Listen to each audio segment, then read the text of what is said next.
Knicks family, what's poppin'? It's your boy. After I watched the Knicks defeat the Washington Wizards in the first preseason game, I got a chance to sit down with NBA scout Bryan Oringher and talk about some hoops. And we talked about Knicks hoops, and we broke down players. Let's check it out.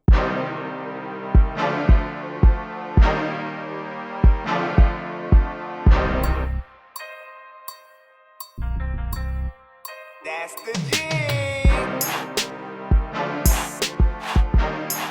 Bryan, how you doing today? I'm glad to have you on the show. I'm good, Sam. How are you? I'm not bad. I was out late last night, so I'm a little bit tired. I went to the Knicks-Wizards game. I was happy to see the Knicks get a win. But the Knicks have, for the most part, a new team. But before we get into the Knicks and really break down some of the guys and the players and the teams, I'd just like to learn a bit about you. Let everybody know your history as an NBA scout. Yeah, so I worked in the NBA for 7 seasons, basically. I was the video coordinator with the Washington Wizards for 4 years, traveled with the team kind of as part of their coaching staff, doing a lot of the game planning type stuff, player development, anything video. In 17-18, I did advanced scouting regionally for the Hawks and the Raptors. I worked for Gary Williams at the University of Maryland for a couple years, so been about 10 years in basketball, and now breaking it down on Twitter and YouTube and all that good stuff at Scout with Bryan. Yeah. I live right around the corner from College Park, so I go to Maryland games from time to time when I have time in between high school and AAU games. Gary Williams, University of Maryland, they're obviously huge here. Mm-hmm. The Knicks. How do you feel about the Knicks team this season?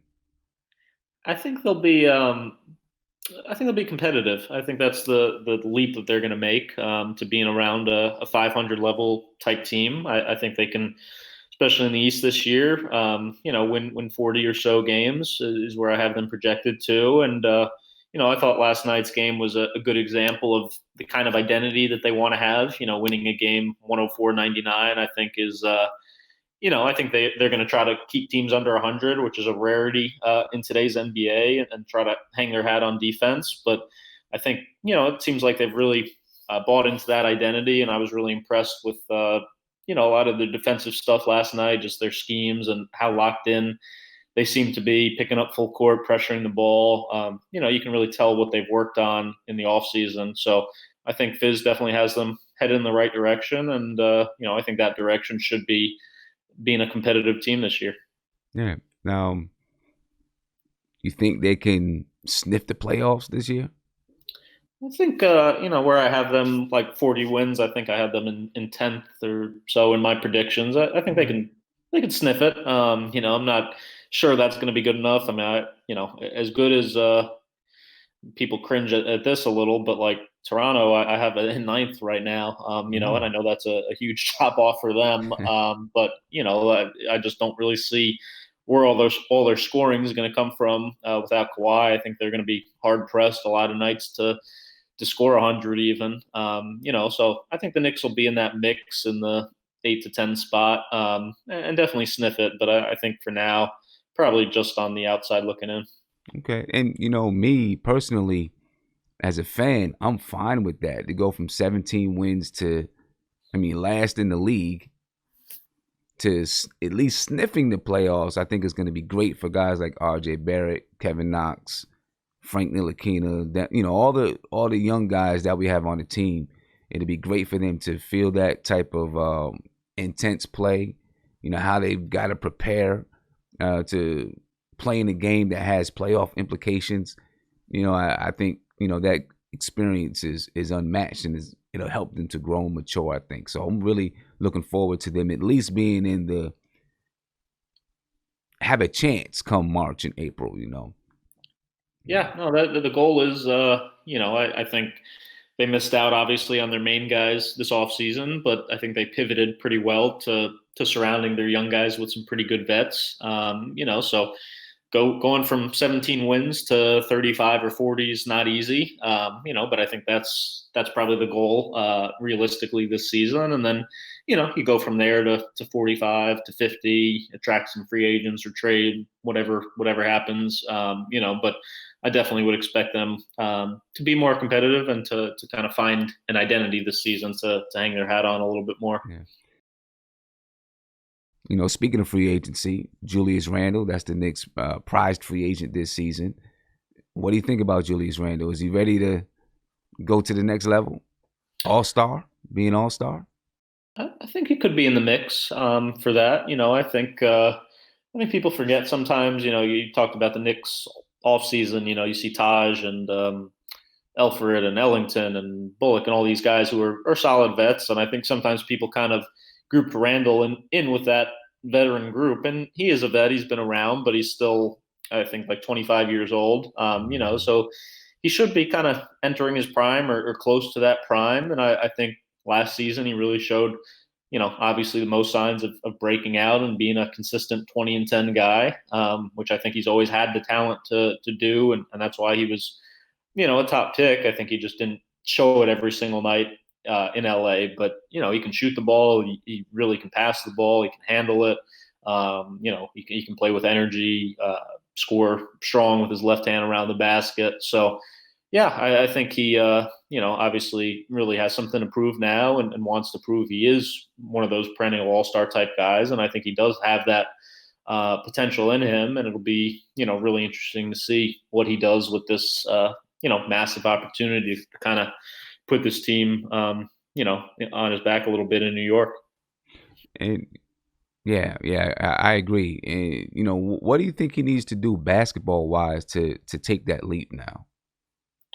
I think it's just about doing it every single night. I think, like I said, I think he did it a lot more last season, but 82 games is a really long season, and even really good pros at All Stars, even though they out of those 82, they probably have 5 or 10 just stinkers. But 5 or 10 you can live with. It's when you get to 15 to 20 that that's when you're a really bad team that isn't having any fun. So I think Julius kind of was more in that 15 to 20 range with the Lakers and early in his career, and shifted much more into that 10 or so range last season. And hopefully, I think with Taj's veteran guidance and a few of those guys around him, and Fizz, obviously preaching the right message, hopefully he can put in 70 or so really great games this season. I think is what they need. Okay, I'm looking forward to it, man. I'm excited to see Julius Randle try to take those next steps. I think he has the drive to do it. Then, of course, the Knicks' prized rookie is R.J. Barrett. And we also got Ignaz Brazdeikis. I don't want to leave him out the mix because Knicks fans are excited for Iggy as well. But let's start with R.J. How do you feel about R.J. Barrett? What do you see with him? What do you think his ceiling is? I was impressed with him last night. I think the biggest thing to me about RJ is he knows how to really play hard for a lot of minutes. I think playing 39 minutes was a good testament to that, and what Fizdale sees him being capable of doing physically. I think he was like top 5 in minutes per game with Coach K, which is somebody who obviously knows the game really well, and I would really trust their basketball opinion. I think he's in the right spots, always defensively, off the ball. He's a good on-ball defender. I think that's where, he can really make a really good impact. Offensively, I don't see a superstar ceiling, mostly because, I think most of those guys in the league can score from all 3 levels, 3 mid-range and the rim. I think RJ, will be able to shoot from 3. It's not great yet, but he'll be able to shoot there. He can get to the rim, especially going left, but doesn't really have a whole lot of in-between game. Like I said, isn't great going to his right. It's kind of mostly north-south. But what can he do? I think he's a really high IQ player. I think he'll be a secondary creator out of pick and rolls. And that's why when I watch him, like guys like Joe Ingles, Rodney Hood come to mind. And, I know sometimes that makes people cringe to hear a name like that, but, people don't realize that Joe Ingles has been a starting level player for a 50-win team for a long time, and is basically should be making $20 million a year in the NBA, shooting the crap out of the three, handling the ball in a lot of pick and rolls, being a really good player. So RJ is obviously a little more athletic than that, and maybe I know that's not the splashiest name in the world, but if he could end up being a solid 15-8, 15-9 starter for his whole career, like, people, you take that with the amount of top picks that end up busting and don't really pan out. So I don't want to put a ceiling on him. I think working with Steve Nash and having the mentality he seems to have, obviously he can end up being a lot better than that, and maybe he really works at it and develops into a 3-level scorer. But for now at least, I don't really see that DeRozan Harden type that gets thrown out there sometimes. I see kind of a fourth starter on a really good team, which there's no shame in. Again, I just don't necessarily see superstar. Okay. You can probably expect to have a lot of Knicks fans at you after they see this, but that's how Knicks fans do anyway. It wouldn't matter what you said. Somebody was going to say something. And what about Iggy, the other rookie? I like Iggy a lot. I think 5 years from now we could look at him as the biggest steal of the draft. The fact that he went second round is pretty shocking with the potential that he has. He really, really impressed me in summer league. I think he can shoot, pass, dribble, handle with both hands. Get to the rim, finish with both hands. Really high IQ, can guard a lot of positions. Good guy like Jerebko kind of comes to mind, and like that Swiss Army knife type player he can be, with maybe a little better shot than he has. But yeah, I think with Iggy, the question is just, can they find any minutes for him in the rotation, this season? And if they can't, then maybe they send him down to be a star in the G League and kind of be that featured guy there, instead of being a 5 or 10 minute a game type player this season for the Knicks. But I think he has a tremendous amount of upside and really knows how to play the game, and I think he'll be a really valuable piece for them going forward. Yeah, and the Knicks, there's a lot of 3s and 4s on the Knicks team now. So it may be hard for him to break the lineup, but with the way the salary cap with the team and things are structured, I don't want to get too off, go off on a tangent too much, but there could be a good chance that there's some trades at the deadline, or some things like that, where in the second half of the season, he could be getting some valuable minutes for the team. I'm hoping that I want to see him play. I'm hoping that he gets in, and I can see him during the preseason. I like to see him play some during the season, but yeah, he's a great guy to.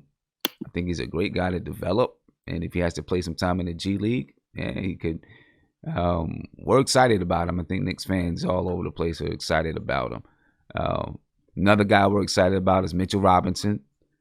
Knicks fans are ecstatic about Mitchell Robinson. He's a fun-loving guy. You see him. I was watching him in warm-ups last night, and he's joking and playing.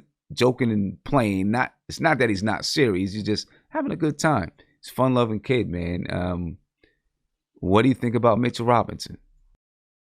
I think they have every reason to be really excited. I think obviously the shot blocking is what jumps off the charts. I think he's got the best instincts for that I've seen, maybe in 10 years. And not only just doing it around the rim and protecting the basket. What really impresses me is how, he can be switched off onto a guard at the 3-point line and, give them 5 feet of space, and they think they have plenty of room to get a shot off, and he still blocks just about everything. It's really amazing. I think nobody realizes, like, it's impossible to fathom just how long he is and how many shots he's able to impact. I think he obviously offensively, his role is going to be to be a rim runner in transition, catch lobs, dunks that way. Obviously, be a roller and pick and rolls. I was impressed last night with how hard he seems to run the floor. Looks like he's in great shape and play with really good energy, getting up and down the floor. I was impressed, with the offseason workout videos of his shot. I think that's a lot further along than I was expecting it to be. And, I thought, oh, this is silly. He's not going to end up taking any of them, and he might not take a ton of them this year still, but I think he does have really solid form, and could transition into being a stretch big a little bit in the future. I think in pick and rolls, the only thing that concerns me, I'd say, is just his ability to get lob dunks and things like that is very much on the point guards. So that'll be contingent on how well Dennis, Alfred, and Frank potentially shoot the ball. If they're not shooting it well and defenses go under every pick and roll, that's going to make it really hard for Mitchell to get a lot of lob dunks and impact the game that way. But I think he's definitely a legit starting five. I think he, with Taj and some of the vets around to mentor him should help a lot. And I think they have every reason to, expect him to be really good for 30 or 35 minutes a game this season, hopefully. Yeah, and I was one of the guys, and I got yelled at on my stream, because I was like, well, I think maybe he needs another year coming off the bench. I think he could. I'm not saying he, not to get 30 minutes a game, but I thought he could do well with another year coming off the bench. But I don't have a problem with him starting and playing in the fire. Great way for him to learn not to get into foul trouble and those type of things. And we did see him last night. He pulled one mid-range shot. I think it maybe hit off the front of the rim. I'm looking forward to seeing him developing and moving into a little bit more of a jump shooter and watching his offensive game develop. Yeah, no, it was encouraging to me, even just to see like Fizz's reaction to him taking the shot. I don't know if you saw, but like Fizz was clearly like enthusiastic and was clapping even after he missed. So that's. Players always say like it's all about coaches having the confidence in them. I talked even on my podcast to Dwayne Dedman, who wasn't allowed to take a three for like the first 6 or so years of his career, and now is almost a 40% 3-point shooter. Being a big time like stretch five, and he said it was all like having Mike Budenholzer tell him like, listen, we're going to let you shoot this season. You can work on it. You're going to take them whenever you're open. Don't worry about if they go in or not.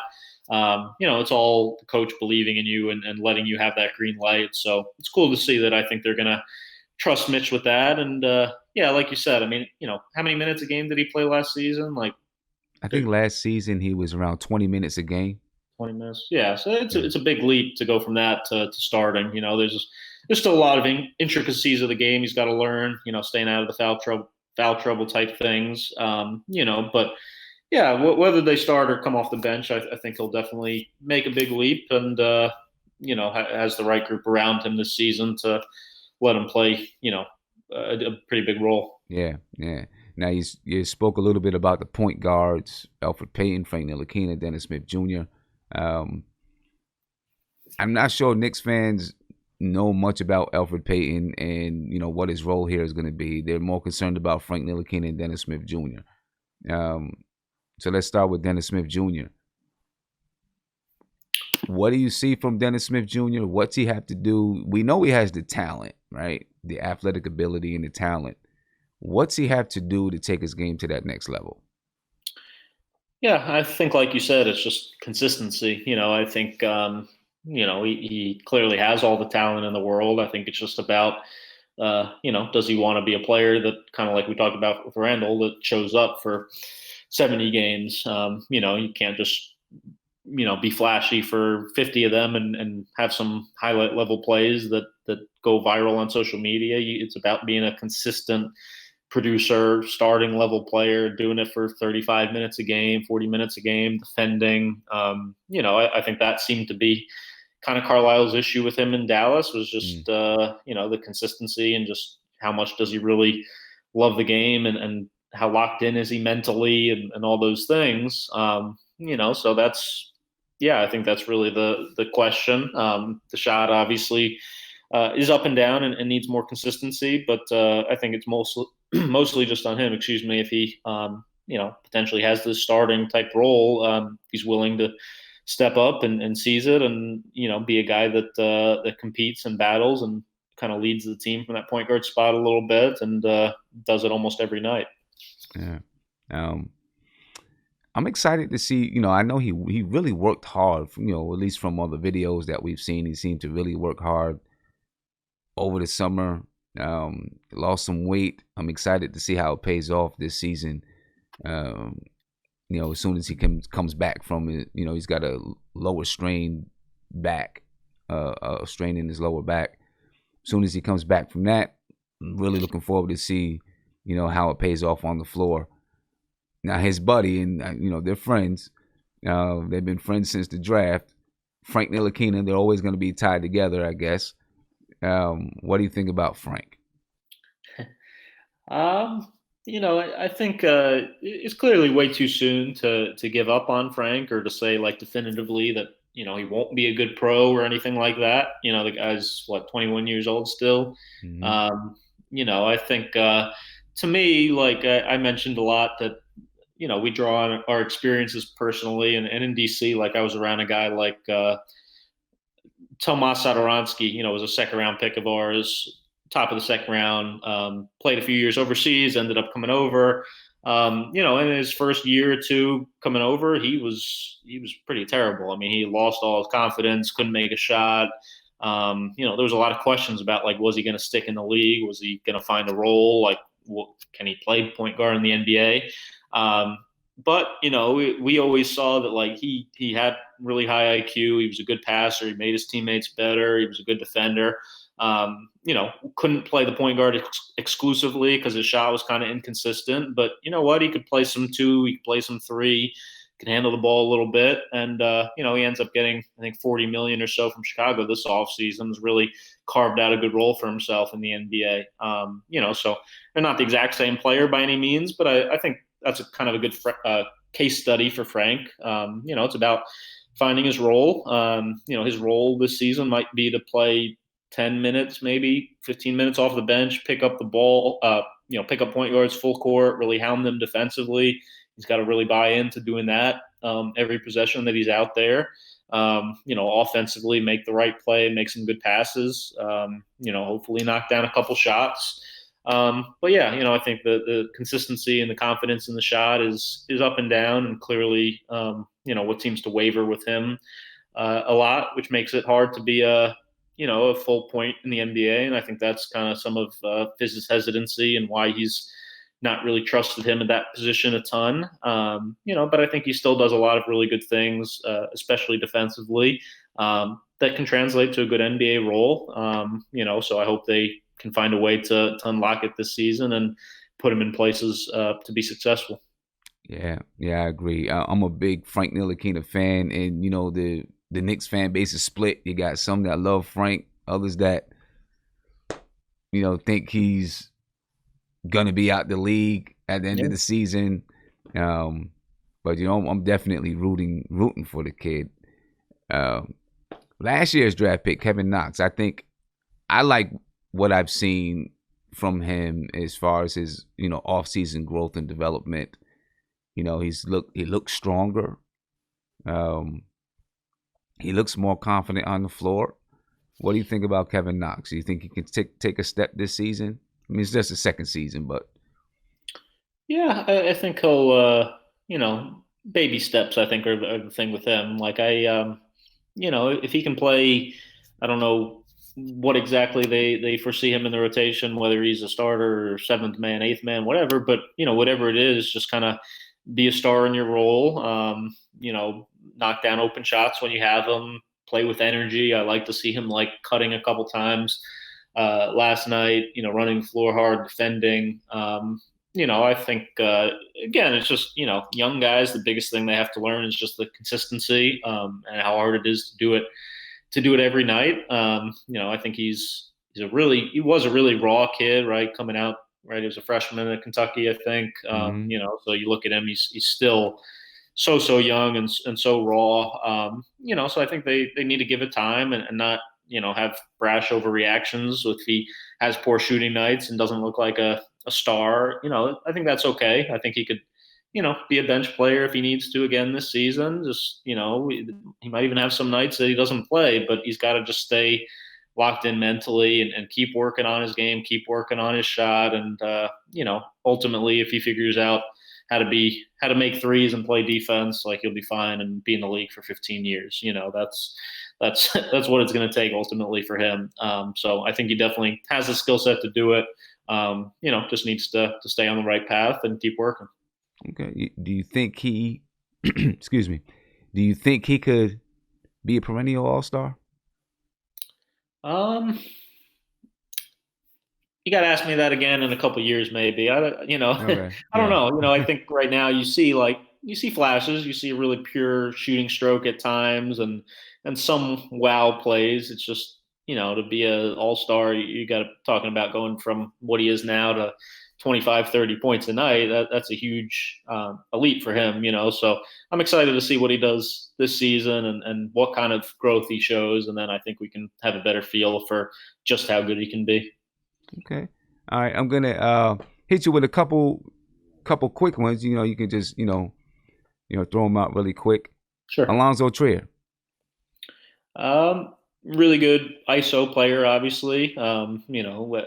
Can be an X factor off the bench, guy that can really get you buckets. I think that was a big find for them. And I hope he still has a role. Again, they have so many guys like at Mm-hmm. those positions to Mm-hmm. worry about this season, but he can definitely score and is definitely a super confident kid. And I hope he can, find minutes and then find a way to he's a guy that could be like a perfect 6 man type with his ability to score the ball. I think long term, just all about that role. Yeah. Damian Dotson.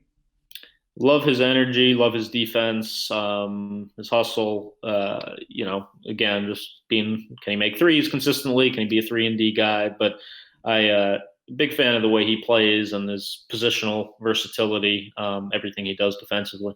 All right. And Bobby Portis. What do you see? He's another guy kind of like Julius Randle. What do you see with Bobby Portis? Taking Yeah, another step?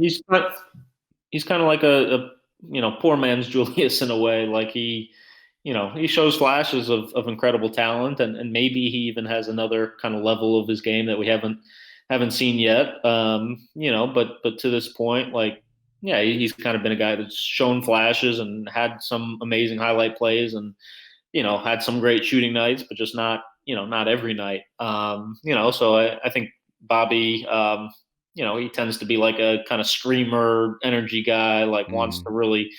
I know he models his game after KG a little bit, but if you want to do that, like KG didn't take a single playoff, even in practice. He'd be running sprints in practice. So, right. I think Bobby has the potential to do that. Whether he will or not can be a different story Yeah. sometimes. And I kind of meant the same as Julius Randle in like age and where they are in their career, kind of like that. Right. Yeah. And then what do you think Wayne Ellington gives the team? He went from last year playing 27 minutes a game, 27, 28 minutes a game with Detroit playoff team. He's got a bigger contract. He's with the Knicks. There's a glut at that shooting guard spot. What are you seeing with his role with the team? Uh, he's a specialist. He's not just a 3-point shooter, but he's a guy that you can really run plays for with his ability to shoot the ball off of pin downs, floppy action. I think it's a good pairing. If Frank does get any minutes at the point guard spot, hopefully, because again, Frank's not a great pick and roll guy because he can't really shoot himself. But what he can do is handle the ball in plays, get the ball to the right spot, make the pass. So you saw even a couple nights. I think Ellington's a guy who, after timeout plays, Fizz will draw up, for him to come off the staggered screen and get threes and stuff that way. That's always kind of been his role in the NBA, and he's a elite level guy coming off of pin downs. So I think that's what he brings to the team. And if he's making shots, he could be a really, really good shooting punch off the bench. Okay. And last guy, Marcus Morris. What's he gonna bring? We seen what he did last night. That was interesting. Little bush league in my opinion last night, but it seems like at least he's going to try to bring the toughness, which I agree the Knicks need more of. And I have no idea what Justin Anderson did to deserve that, or what that was all about last night. But I I think he's a really good player, underrated player. I think there's a reason like San Antonio tried to sign a guy like that. He's good at the 3 spot. He can play some at the 4 spot. He shot the ball pretty consistently well in his career. He's got a little like post game ISO game. But I think sometimes the knock with him is like, especially in Boston last season, you heard a lot of times he was like the loudest voice criticizing themselves or criticizing certain guys or the effort or whatever, but then you'd watch him and he'd kind of be playing at 50, 60%. If you're going to be that guy that's going to be a vocal leader and be the toughness guy, then you, again, have to do it yourself every night. Exactly. You can't be doing things like bopping guys in the head with the ball for no apparent reason and getting yourself thrown out. But yeah, I mean, if he brings a little positive chip and a little bit of crazy to the team, I think that'd be a good thing. But it's got to be the right amount of it. Yeah, I agree with you there. I mean, I know a lot of Knicks fans are kind of like right now, in that honeymoon phase, are like, okay, you know what? He did it. He's sending a message. If these things keep on going throughout the season, Knicks fans will be a little bit upset, I think. Yeah. But hey, Bryan, it was great talking to you, man. I follow you on Twitter. I watch your YouTube videos. You want to just quickly just tell us a little bit about some of the things you're doing with Twitter and YouTube, so people can go check you out. Sure. Yeah, it's just Scout with Bryan. Scout with Bryan's with a Y. Twitter, YouTube, you can find at scoutwithbryan.com. The Scout with Bryan podcast, where I've had Dwayne Dedman, Ian Begley, Fran Fraschilla, Jeff Goodman, a whole bunch of really cool hoops guests all around basketball. So yeah, pretty much all the platforms at Scout with BRYAN is where they can find me, and really enjoy your stuff as well, and appreciate you having me on. All right, thanks, man. I look forward to doing it again. Let's do it. All right.